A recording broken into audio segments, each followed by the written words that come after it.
Ça y est, ne cherchez plus, vous avez enfin trouvé un chirurgien qui fait des vasectomies, qui plus est des vasectomies sans scalpel. On sait à quel point le parcours d'un patient qui cherche à faire cette opération est parfois compliqué. Bonjour docteur Hupertan.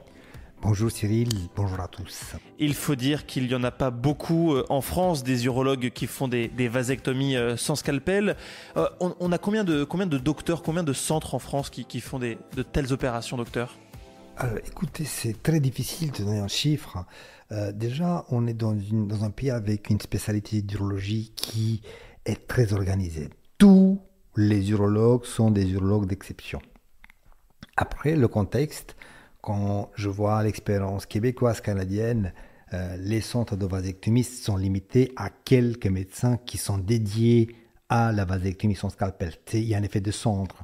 L'objectif n'est pas quand on fait des vasectomies, comme c'est l'exemple en Afrique, au Royaume-Uni, aux États-Unis, que ce soit la vasectomie, la chirurgie de tout le monde. C'est une chirurgie d'expertise. On voit la même chose dans le cancer de la prostate avec la pratique du robot, le laser pour la prostate. Donc, on a une attente de la société, on a une évolution technologique qui permet à être spécialisé dans tel ou tel type de chirurgie. Donc, on est suffisamment des praticiens quasiment dans toutes les grandes villes françaises, il doit y avoir des praticiens qui vont faire la vasectomie sans scalpel, pas toujours dans l'effet de centre, mais quand même, on peut en trouver des chirurgiens qui font la vasectomie sans scalpel. Bon, et pourtant, les patients parfois ont un petit peu du mal à trouver un praticien qui leur convient, à qui ils font confiance pour justement faire cette opération. On sait que le parcours est parfois semé d'embûches. Le parcours est parsemé d'embûches. C'est un pays qui, en matière de santé, tout est fait pour que les gens, que la prise en charge par la médecine, par les établissements de santé publics ou privés ne tiennent pas compte du coût. C'est-à-dire que, contrairement en Amérique du Nord, aux États-Unis, il y a un cancer, on ne se pose pas la question de combien ça coûte le cancer. La question, c'est est-ce qu'on peut soigner ? Et pour moi, cet élément dans lequel le coût d'une intervention ne rentre pas en prise de compte pour qu'un établissement ou un chirurgien puisse se focaliser là-dessus, je pense que c'est quelque chose de très important.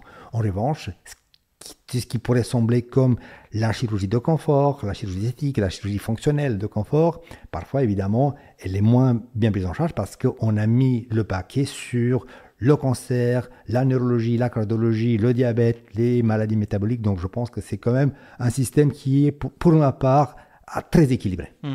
Vous me disiez qu'aujourd'hui en France, les hôpitaux n'étaient pas forcément encouragés à faire des vasectomies ? C'est pas qu'une question, c'est que la médecine dans tous les pays, et la France n'échappe pas à cette règle, elle n'a pas de prix, mais il y a un coût. C'est que lorsque j'ai été chef de service, chaque fois que j'avais besoin d'un outil d'investissement assez onéreux technologique, il fallait aussi tenir compte de combien ça coûte, quelles sont les ressources, quelles sont les économies. Donc il y a toujours une balance sur les dépenses et ce qu'on gagne et ce qu'on perd avec la nouvelle technologie.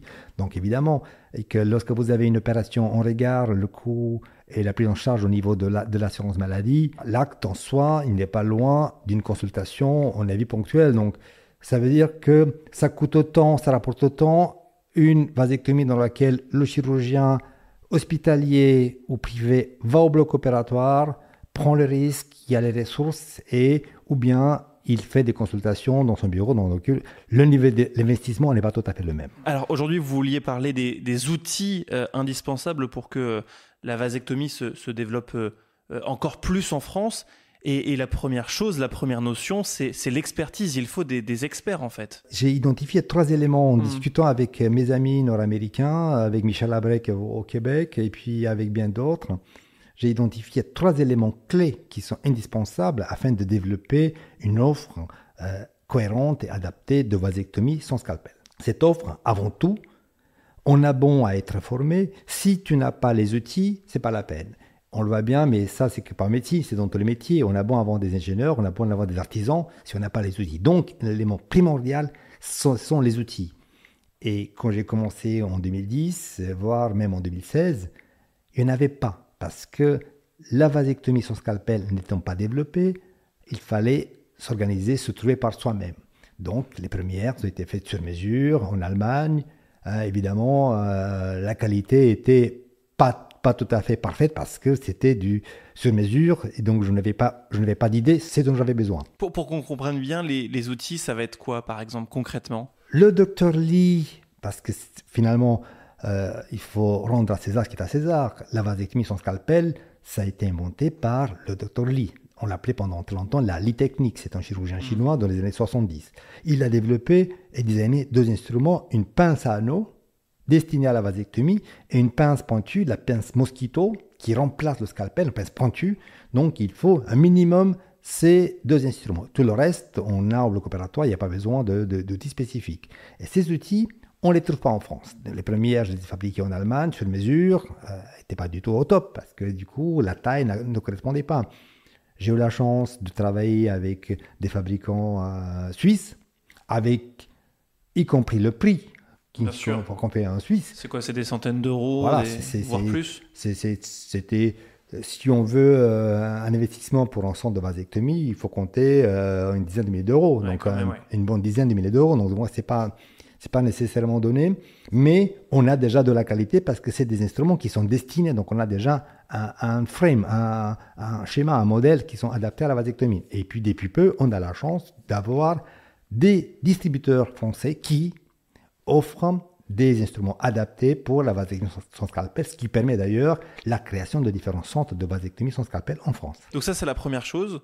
Deuxième chose, ça va être donc ce qu'on disait, l'expertise du chirurgien, la bonne formation des chirurgiens. La vasectomie sans scalpel est une technique qui n'est pas très intuitive. Pourquoi? Parce que en chirurgie, c'est une chirurgie visuelle. On a été formé, moi-même, on opère en regardant ce que l'on fait. Donc, on avance pas à pas, on ouvre les bisturie, incision, dissection, on trouve le canal. Donc, l'élément visuel, il est très important. Or, dans la vasectomie sans scalpel, il y a une dimension palpatoire. Il faut trouver le canal à l'aveugle, à travers la peau, avec les doigts. Simplement en touchant? Uniquement en touchant. Donc, il faut être sûr que c'est le canal, être sûr qu'on a bien identifié que ce n'est pas la veine, être sûr, parfois, notamment, il y a des conformations particulières, il y a des anatomies différentes, on est beaucoup plus gros, on est plus petit. Ce n'est pas toujours facile. Des hommes qui ont été déjà opérés, donc vous voyez, c'est un élément d'expérience. Et le docteur Lee, c'est l'inventeur de la technique.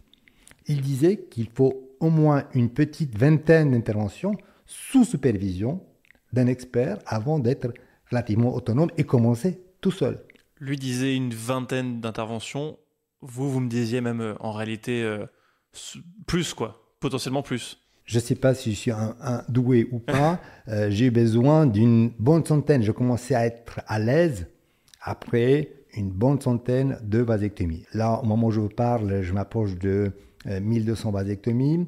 C'est un moment dans lequel il y a parfois, j'ai des éléments délicats, mais l'expérience avec les difficultés que j'ai rencontrées précédemment me dit, je vais arriver. Donc maintenant, je sais, j'arrive à manager et malgré tout, il m'arrive de temps en temps que j'ai besoin de stopper l'intervention et de reporter le tout au bloc opératoire sous anesthésie, en sédation. Donc, on passe dans une vraie chirurgie parce que le canal, je n'arrive pas à l'identifier. Donc, une chirurgie technique et j'imagine que c'est le cas de beaucoup d'autres pratiques en médecine, mais qui évoluent. Je vois régulièrement vous consulter des publications scientifiques, il y a des nouveautés au sujet de la vasectomie, donc j'imagine qu'il faut se tenir informé, il faut se tenir à jour, et ça rend aussi cette chose assez technique. C'est un peu le quotidien de tous les médecins. Nous tous, nous sommes tout le temps en permanence en contact avec les publications, c'est l'intérêt des congrès, l'intérêt des échanges.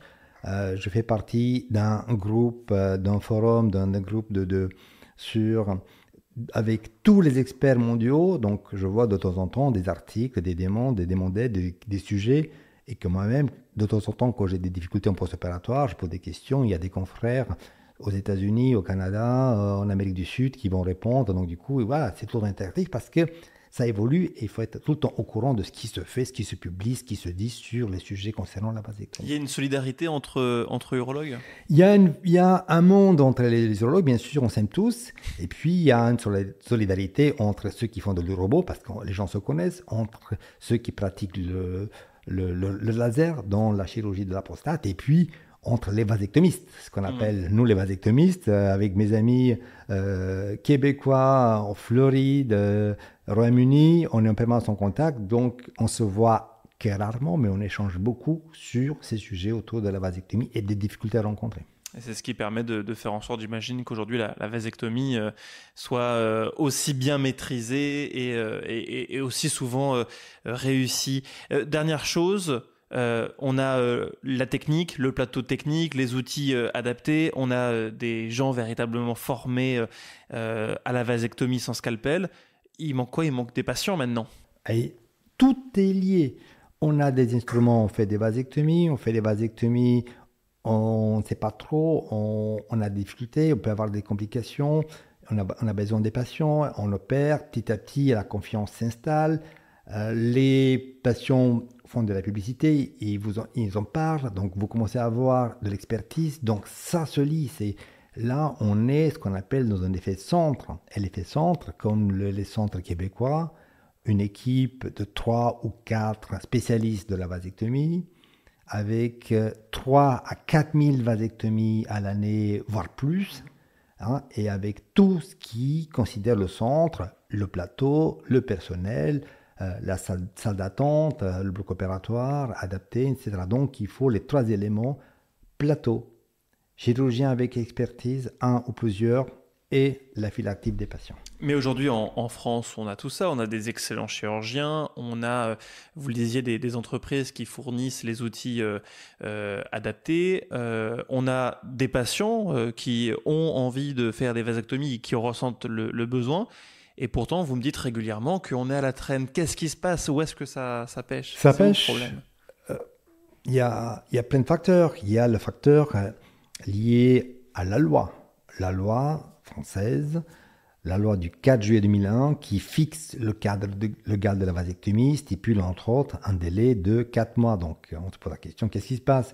La manière dont elle est présentée, la vasectomie comme une chirurgie définitive, les craintes qui sont irréalistes, qui sont illogiques, mais qui sont bien ancrées dans l'idée avec toutes les conséquences sur la santé sexuelle, sur la virilité, la testostérone, éjaculation, donc ces éléments qui vont freiner les gens, et puis il y a cette peur de la douleur, cet non-investissement des hommes dans la vie de couple, et on voit bien la tranche d'âge 30, 40 et 50 et plus, la moyenne d'âge de mes patients, je suis à 37, 38 ans, donc c'est à la fois des hommes qui sont très investis dans les tâches familiales, et ils veulent s'investir davantage dans la contraception du couple. Donc, il y a une question de contraception relais. Donc, petit à petit, on est quand même un pays qui est fantastique. Quand on voit cette évolution, rendez-vous compte, on est passé de 1500 vasectomies en 2010-2011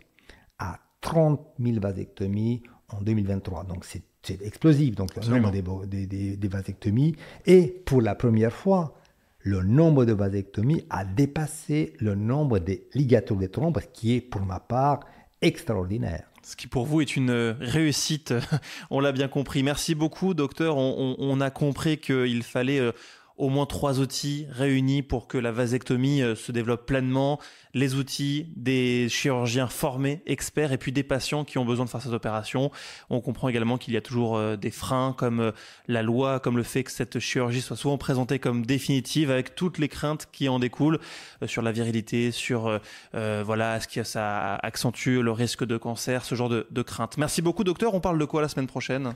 Écoutez, je crois qu'il faut parler de mon expérience québécoise. Ah, on prend l'avion et on va au Québec la semaine prochaine. Exactement, on va à Lévis où c'était pour la première fois que j'ai vu moi-même des vasectomies faites par quelqu'un d'autre. Eh ben, on se dit à la semaine prochaine pour un nouvel épisode de 1001 vasectomies, direction donc le Québec. En attendant, vous pouvez mettre un commentaire sur cet épisode de podcast. Abonnez-vous sur votre plateforme préférée. Et puis, si vous avez une question, un doute, un commentaire à nous apporter, vous pouvez nous écrire à audio@hupertan.com. Et puis, allez faire un tour sur le site vasectomieparis.fr. J'en profite, docteur, pour dire que le site a été entièrement refait. Ça y est, il est en ligne. C'est un tout nouveau site, tout beau, tout propre, avec plein d'informations hyper bien renseignées, très précises. Donc, bon, on va faire un tour sur le site. Hein. Ah, il faut passer par le site, il faut écouter les autres épisodes et puis il faut poser des questions. On doit pouvoir arriver comme au Québec, les hommes sont pleinement impliqués dans la santé sexuelle, la contraception, la fertilité du couple. Allez, on y est presque. Merci beaucoup, docteur. Merci. Et à la semaine prochaine.